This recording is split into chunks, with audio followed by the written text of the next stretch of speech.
నటసింహం నందమూరి బాలకృష్ణ, గోపీచంద్ మలినేని కలయికలో ఓ చిత్రం పట్టాలెక్కిన సంగతి మనకి తెలిసిందే.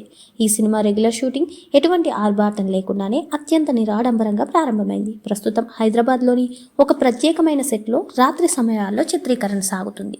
ఈ షెడ్యూల్లో బాలయ్యతో పాటు ఇతర ప్రధాన తారాగానంపై కీలకమైన యాక్షన్ సీక్వెన్స్ని, అలాగే ముఖ్యమైన టాకీ భాగాన్ని దర్శకుడు తెరకెక్కిస్తున్నాడు. ఈ సినిమా కోసం బాలకృష్ణ దాదాపు 2 వారాల పాటు రాత్రంతా మేల్కొని షూటింగ్లో పాల్గొనాల్సి ఉంటుందని సమాచారం. సాధారణంగా అగ్రకథానాయకులు రాత్రి వేళల్లో పనిచేయడానికి అంతగా ఆసక్తి చూపరు. కొంతమంది హీరోలైతే నైట్ షెడ్యూల్స్ అంటేనే వెనకడుగు వేస్తారు. దానివల్ల దర్శకులు తమ పనితీరును మార్చుకోవాల్సి వస్తుంది. అయితే బాలయ్య విషయంలో పరిస్థితి పూర్తిగా భిన్నంగా ఉంటుంది. ఆయన సెట్లో దర్శకుడు మాటకి ఇచ్చే గౌరవం అమోఘం. బాలకృష్ణను అందరూ డైరెక్టర్స్ హీరో అని పిలుస్తుంటారు.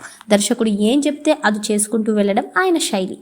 అనవసరమైన సలహాలు ఇవ్వడం లేదా మేకింగ్ విషయంలో జోక్యం చేసుకోవడం వంటివి ఆయనకు అస్సలు నచ్చవు. ఆయన చెయ్యరు.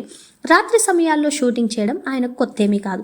గతంలో బాబీ దర్శకత్వంలో వచ్చిన డాకు మహారాజ్ సినిమా కోసం కూడా ఆయన ఎన్నో రాత్రులు నిద్ర లేకుండా శ్రమించారు. ముఖ్యంగా జైలు సన్నివేశాలు, క్లైమాక్స్ ఫ్లైట్ చిత్రీకరణలో ఆయన ఎంతో ఉత్సాహంగా పాల్గొన్నారు. నిజానికి బాలయ్య క్రమశిక్షణ కలిగిన వ్యక్తి. ప్రతిరోజు ఉదయాన్నే నిద్రలేచి తన పనులను ప్రారంభించడం ఆయనకు అలవాటు.